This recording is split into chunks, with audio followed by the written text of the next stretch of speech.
ಪ್ರಿಯ ವಿದ್ಯಾರ್ಥಿಗಳೇ, ವೇದಕಾಲದ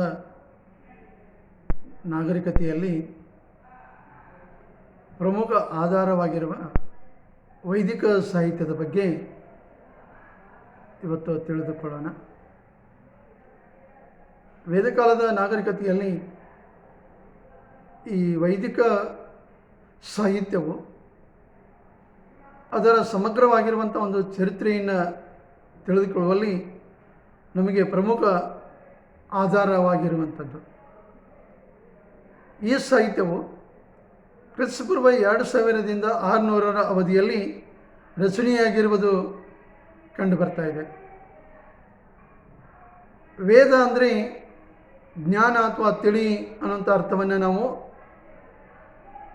ತಿಳ್ಕೊಳ್ತಾ ಇದ್ದೇವೆ. ವೇದ ಅಂದರೆ ಜ್ಞಾನ ಮತ್ತು ತಿಳಿ ಅನ್ನುವಂಥದ್ದನ್ನು.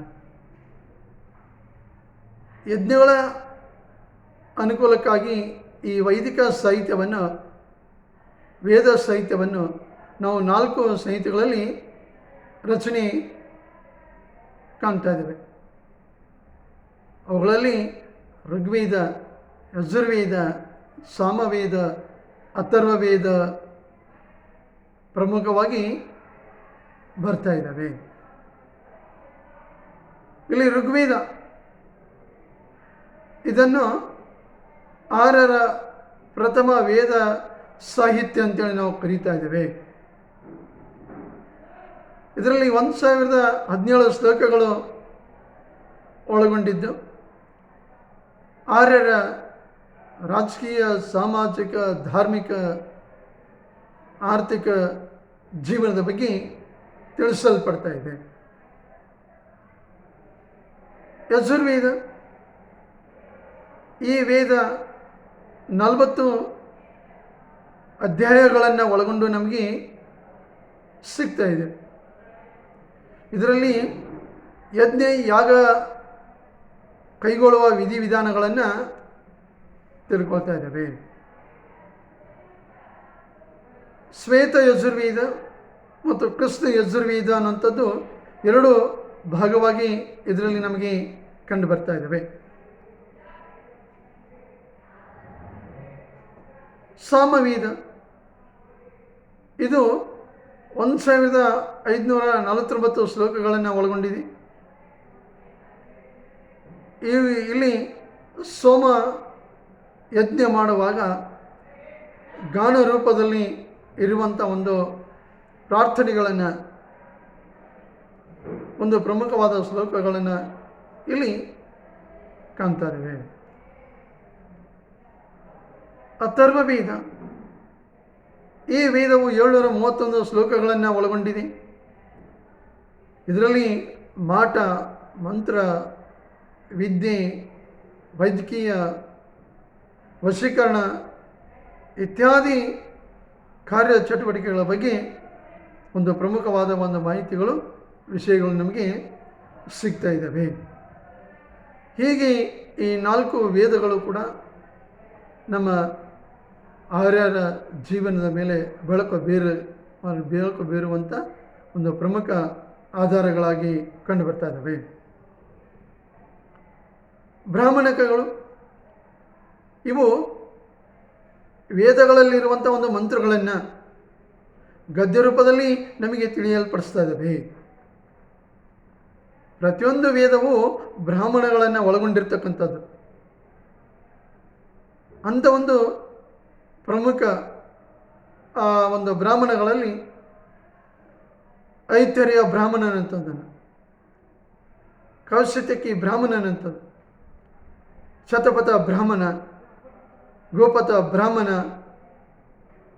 ಇವು ಪ್ರಮುಖವಾಗಿ ಅಲ್ಪಟ್ಟಿರ್ತಕ್ಕಂಥವುಗಳು ನಮಗೆ ಅಧ್ಯಯನಕ್ಕೆ ಸಿಗ್ತಾ ಇದ್ದಾವೆ. ಅರಣ್ಯಕಗಳಲ್ಲಿ ಇವುಗಳು ಕೂಡ ವೈದಿಕ ಸಾಹಿತ್ಯದಲ್ಲಿರುವಂಥ ಒಂದು ಪ್ರಮುಖ ಪ್ರಕಾರವಾಗಿ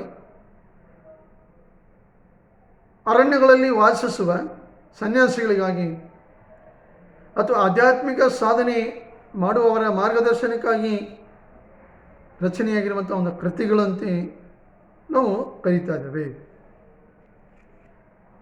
ಇವುಗಳಲ್ಲಿ ಕೌಶಿತಕಿ, ಜೈಮಿನಿ, ತೈತರಿ, ಐತರಿ ಅರಣ್ಯಕಗಳು ಅನ್ನೋಂಥದ್ದು ಕಂಡು ಬರ್ತಾ ಇದ್ದಾವೆ.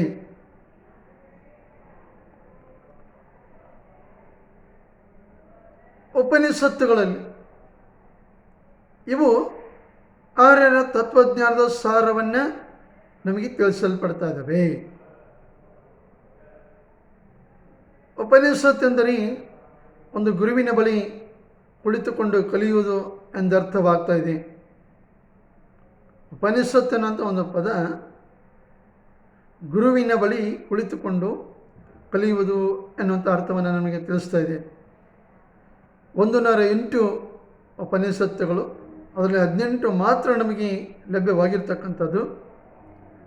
ಅವು ಈ ಪ್ರಮುಖವಾಗಲ್ಪಟ್ಟಿರುವಂಥ ಶಾಸ್ತ್ರೋಕ್ತ ಧರ್ಮಾಚರಣೆಗಳನ್ನು ಖಂಡಿಸಿ ಸರಿಯಾದ ಜ್ಞಾನ, ನಂಬಿಕೆ, ಕರ್ಮಗಳ ಬಗ್ಗೆ ಒತ್ತು ನೀಡಲ್ಪಡ್ತಾ ಇದ್ದಾವೆ.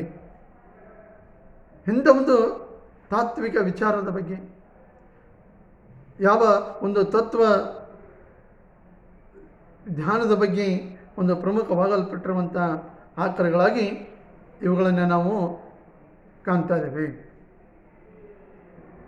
ಪುರಾಣಗಳಲ್ಲಿ ಇವುಗಳು ಕೂಡ ವೈದಿಕ ಸಾಹಿತ್ಯದಲ್ಲಿ ಒಂದು ಪ್ರಮುಖ ಆಧಾರಗಳಾಗಿರುವಂಥದ್ದಲ್ಲಿ ಇವು ಚಾರಿತ್ರಿಕ ಅಂಶಗಳಿಂದ ಕೂಡಲ್ಪಡ್ತಾ ಇದ್ದೇವೆ ಅನ್ನೋಂಥದ್ದನ್ನು, ನಮ್ಮ ಚರಿತ್ರೆಯನ್ನು ತಿಳಿಸಲ್ಪಡ್ತಕ್ಕಂಥವುಗಳು ಇವು. ಪ್ರಾಚೀನ ವೇಳೆಯ ಆರಂಭದ ವೇಳೆಯಲ್ಲಿರುವಂಥ ಒಂದು ಚರಿತ್ರೆಯನ್ನೇ ಇವು ತಿಳಿಸಲ್ಪಡ್ತಾ ಇದ್ದಾವೆ. ಒಟ್ಟು 18 ಪುರಾಣಗಳು. ಅವುಗಳಲ್ಲಿ ವಾಯುಪುರಾಣ, ಮತ್ಸ್ಯಪುರಾಣ, ಸ್ಮೃತಿ, ವಿಷ್ಣು ಪುರಾಣ, ಬ್ರಹ್ಮಾಂಡ ಪುರಾಣ, ಐತರೇಯ ಪುರಾಣ ಅನ್ನುವಂಥವುಗಳು ಇಲ್ಲಿ ಪ್ರಮುಖವಾಗಿ ಬರ್ತಾ ಇದ್ದಾವೆ. ಇವೆಲ್ಲವುಗಳಲ್ಲಿ ಚರಿತ್ರಹಾರ ಘಟನೆಗಳು, ಚರಿತ್ರಹಾರದ ಒಂದು ದರ್ಶನಗಳು, ಚರಿತ್ರಹಾರದ ಒಂದು ನಿದರ್ಶನಗಳು ನಮಗೆ ಸಿಗ್ತಾ ಇದ್ದಾವೆ. ಸ್ಮೃತಿಗಳ ಬಗ್ಗೆ ಹೇಳಬೇಕಾದ್ರೆ, ಸ್ಮೃತಿಗಳು ಇವು ಪ್ರಾಚೀನ ಕಾಲದಲ್ಲಿರುವಂಥ ಸಾಮಾಜಿಕ ವ್ಯವಸ್ಥೆಯನ್ನು ತಿಳಿಸಲ್ಪಡ್ತಕ್ಕಂಥ ಕೃತಿಗಳಾಗಿವೆ.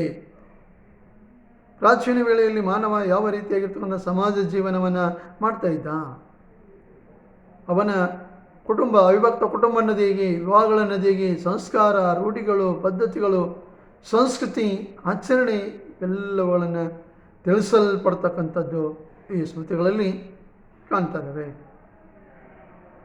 ಅವುಗಳಲ್ಲಿ ಮನುಸ್ಮೃತಿ, ನಾರದ ಸ್ಮೃತಿ, ಯಜ್ಞವಲ್ಕ್ಯ ಸ್ಮೃತಿ, ಪಶರ ಸ್ಮೃತಿ ಅನ್ನುವಂಥವುಗಳು ಪ್ರಮುಖವಾಗಿ ಸಿಗ್ತಾ ಇದ್ದಾವೆ. ಸೂತ್ರಗಳು ಇವುಗಳು ಕೂಡ ಪ್ರಮುಖ ಆಧಾರಗಳಾಗಿರ್ತಕ್ಕಂಥದ್ದು. ಇವುಗಳು ಕೂಡ ಸಮಾಜ ಜೀವನದ ಮೇಲೆ ಬೆಳಕು ಬೀರ್ತಕ್ಕಂಥ ಪ್ರಮುಖ ಆಧಾರಗಳಾಗಿವೆ. ಇಲ್ಲಿ ಧರ್ಮ ಸೂತ್ರ ಅನ್ನಂಥದ್ದು, ಸ್ರೋತ ಸೂತ್ರ ಅನ್ನಂಥದ್ದು, ಗೃಹ ಸೂತ್ರ ಅನ್ನಂಥದ್ದು ಪ್ರಮುಖವಾಗಿ ಬರ್ತಾ ಇದ್ದಾವೆ. ಯಾವ ರೀತಿಯಾಗಿ ಧರ್ಮ ಜೀವನ ಅನ್ನೋದು ಸಮಾಜದಲ್ಲಿ ಅವರ ಗೃಹ ಜೀವನ ಅನ್ನೋದನ್ನು, ಅವರ ಪ್ರಮುಖವಾಗಲ್ಪಟ್ಟಿರುವಂಥ ಇಂಥ ಒಂದು ಜೀವನಗಳ ಮೇಲೆ ಬೆಳಕು ಬೀರಲ್ಪಡ್ತಕ್ಕಂಥದ್ದು ಈ ಸೂತ್ರಗಳು ಅನ್ನೋಂಥದ್ದು ಪುರಾವೆಗಳು ಕೂಡ ಇಲ್ಲಿ ನಮಗೆ ವಿಷಯವನ್ನು ತಿಳಿಸಲ್ಪಡ್ತಾ ಇದ್ದಾವೆ. ಇನ್ನು ದರ್ಶನಗಳು ಅನ್ನೋಂಥದ್ದು ಇವು ಧಾರ್ಮಿಕ ಅಂಶಗಳಿಂದ ಕೂಡಲ್ಪಟ್ಟಿರ್ತಕ್ಕಂಥ ಸಾಹಿತ್ಯಗಳಾಗಿವೆ. ಧಾರ್ಮಿಕ ಅಂಶಗಳನ್ನು, ಧರ್ಮದ ಬಗ್ಗೆ, ತತ್ವಗಳ ಬಗ್ಗೆ, ಆಚರಣೆಗಳ ಬಗ್ಗೆ, ವಿಶೇಷತೆಯ ಬಗ್ಗೆ ವಿವರಿಸುವಂಥ ಒಂದು ಕೃತಿಗಳು ಈ ದರ್ಶನಗಳು ಅನ್ನೋದು. ಇಲ್ಲಿ ಸದ್ದರ್ಶನಗಳಂತೇಳಿ ನಾವು ಕರೆಯಲ್ಪಡ್ತಾ ಇದ್ದೇವೆ. ಅಂದರೆ ನ್ಯಾಯ, ವೈಶೇಷಿಕ, ಸಾಂಖ್ಯ, ಯೋಗ, ಮೀಮಾಂಸೆ, ವೇದಾಂತ ಅನ್ನೋಂಥದ್ದು ಎಲ್ಲ ಈ ಪ್ರಮುಖವಾಗಲ್ಪಟ್ಟಿರುವಂಥ ಧಾರ್ಮಿಕ ಜೀವನವನ್ನು ತಿಳಿಸಲ್ಪಡ್ತಕ್ಕಂಥ ಒಂದು ಪ್ರಮುಖ ಆಕಾರಗಳಾಗಿವೆ. ವೇದಾಂಗಗಳು 6 ವಿಷಯಗಳಿಗೆ ಸಂಬಂಧಪಟ್ಟಂತೆ ಶಿಕ್ಷಾ, ಧ್ವನಿಶಾಸ್ತ್ರ ಅಂತ ಹೇಳ್ತೇವೆ, ಕಲ್ಪ ಸಂಸ್ಕಾರ ಶಾಸ್ತ್ರ, ನಿರುಕ್ತ ಶಬ್ದೋತ್ಪತ್ತಿ ಶಾಸ್ತ್ರ, ವ್ಯಾಕರಣ, ಛಂದಸ್ಸು, ಜ್ಯೋತಿಷ್ಯ, ಇವುಗಳು ಕೂಡ ಈ ವೈದಿಕ ಸಾಹಿತ್ಯದಲ್ಲಿ ಈ ಪ್ರಮುಖವಾಗಲ್ಪಟ್ಟಿರುವಂಥ ಆರಂಭದ ಒಂದು ಜೀವನದ ಮೇಲೆ ಬೆಳಕು ಬೀರಲ್ಪಡ್ತಕ್ಕಂಥ ಪ್ರಮುಖ ಸಾಹಿತ್ಯದ ಆಧಾರಗಳಾಗಿ ನಾವು ಕಾಣ್ತಾ ಇದ್ದೇವೆ. ಉಪವೇದಗಳು, ಯಾವ 4 ವೇದಗಳಿದ್ದಾವೆ ಆ 4 ವಿದ್ಯೆಗಳಿಗೆ ಸಂಬಂಧಿಸಿದಂತೆ 4 ಉಪವೇದಗಳನ್ನುತ್ತದೆ. ಧನುರ್ವೇದ ಯುದ್ಧಕಲೆಯ ಬಗ್ಗೆ ಧನುರ್ವಿದ್ಯೆ, ಆಯುರ್ವೇದ ವನಸ್ಪತಿ ಶಾಸ್ತ್ರ, ನಂತರ ಗಾಂಧರ್ವ ವೇದ ಸಂಗೀತ ಶಾಸ್ತ್ರದ ಬಗ್ಗೆ, ಶಿಲ್ಪವೇದ ವಾಸ್ತು ಶಿಲ್ಪಶಾಸ್ತ್ರದ ಬಗ್ಗೆ, ಹೀಗೆ ಈ ರೀತಿಯಾಗಿ ಇಂಥ ಒಂದು ಉಪವೇದಗಳು ಕೂಡ ನಮಗೆ ಈ ವೈದಿಕ ಸಾಹಿತ್ಯದಲ್ಲಿ ಕಂಡುಬರ್ತಕ್ಕಂಥದ್ದು. ಇನ್ನು ಕೊನೆಗೆ ಮಹಾಕಾವ್ಯಗಳಂತ, ಭಾರತದ ಮಹಾಕಾವ್ಯಗಳಂತೇಳಿ ನಾವು ಕರೆಯಲ್ಪಡ್ತಾ ಇದ್ದೇವೆ. ವಾಲ್ಮೀಕಿಯಿಂದ ರಚನೆಗೊಂಡಿರ್ತಕ್ಕಂಥ ರಾಮಾಯಣ ಇಲ್ಲಿ 24,000 ಶ್ಲೋಕಗಳಲ್ಲಿ ರಚನೆಗೊಂಡಿರ್ತಕ್ಕಂಥ ಒಂದು ಮಹಾಕಾವ್ಯವಾಗಿ ಸಿಗ್ತಾ ಇದೆ. ವ್ಯಾಸ ಮಹರ್ಷಿಯಿಂದ ರಚಿತವಾಗಿರ್ತಕ್ಕಂಥ ಮಹಾಭಾರತ ಇದು 1,00,000 ಶ್ಲೋಕಗಳಲ್ಲಿ 18 ಪರ್ವಗಳಲ್ಲಿ ರಚನೆಗೊಂಡಿರ್ತಕ್ಕಂಥ ಒಂದು ಮಹಾಕಾವ್ಯವಾಗಿ ಸಿಗ್ತಾ ಇದೆ.